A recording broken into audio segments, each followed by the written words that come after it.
جن لوگوں نے کفر کیا ان سے پکار کر کہہ دیا جائے گا کہ جب تم دنیا میں ایمان کی طرف بلائے جاتے تھے اور مانتے نہیں تھے تو اللہ اس سے کہیں زیادہ بیزار ہوتا تھا جس قدر تم اپنے آپ سے بیزار ہو رہے ہو۔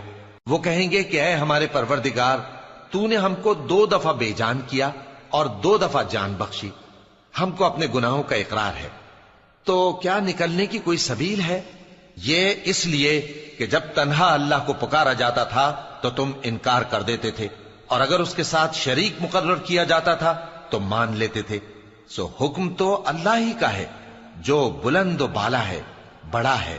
وہی تو ہے جو تم کو اپنی نشانیاں دکھاتا ہے اور تم پر آسمان سے رزق اتارتا ہے، اور نصیحت تو وہی حاصل کرتا ہے جو اس کی طرف رجوع کرتا ہے۔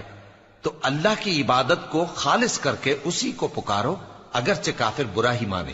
وہ مالک درجات عالی اور صاحب عرش ہے، اپنے بندوں میں سے جس کو چاہتا ہے اپنے حکم سے وہی بھیجتا ہے تاکہ ملاقات کے دن سے ڈرائے۔ جس روز وہ نکل پڑیں گے ان کی کوئی چیز اللہ سے مخفی نہ رہے گی۔ سوال ہوگا آج کس کی حکومت ہے؟ جواب ملے گا اللہ کی، جو اکیلا ہے، بڑا زبردست ہے۔ آج کے دن ہر شخص کو اس کے اعمال کا بدلہ دیا جائے گا، آج کسی کے حق میں بے انصافی نہیں ہوگی۔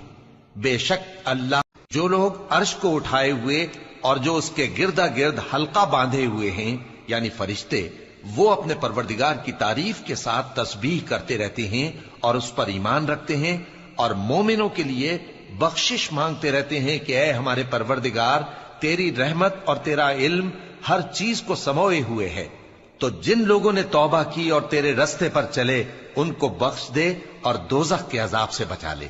اے ہمارے پروردگار، ان کو ہمیشہ رہنے کی بہشتوں میں داخل کر جن کا تو نے ان سے وعدہ کیا ہے، اور جو جو ان کے باپ دادوں اور ان کی بیویوں اور ان کی اولاد میں سے نیک ہوں ان کو بھی۔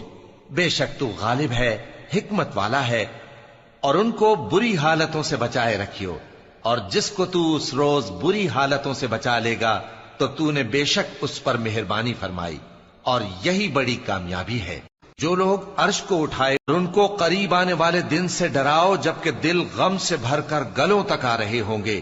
ظالموں کا کوئی دوست نہیں ہوگا اور نہ کوئی سفارشی جس کی بات قبول کی جائے۔ وہ آنکھوں کی خیانت کو جانتا ہے اور جو باتیں سینوں میں پوشیدہ ہیں ان کو بھی، اور اللہ سچائی کے ساتھ فیصلہ فرماتا ہے، اور جن کو یہ لوگ پکارتے ہیں وہ کچھ بھی فیصلہ نہیں کر سکتے۔ بے شک اللہ سننے والا ہے، دیکھنے والا ہے۔ کیا انہوں نے زمین میں سیر نہیں کی تاکہ دیکھ لیتے کہ جو لوگ ان سے پہلے تھے ان کا انجام کیسا ہوا؟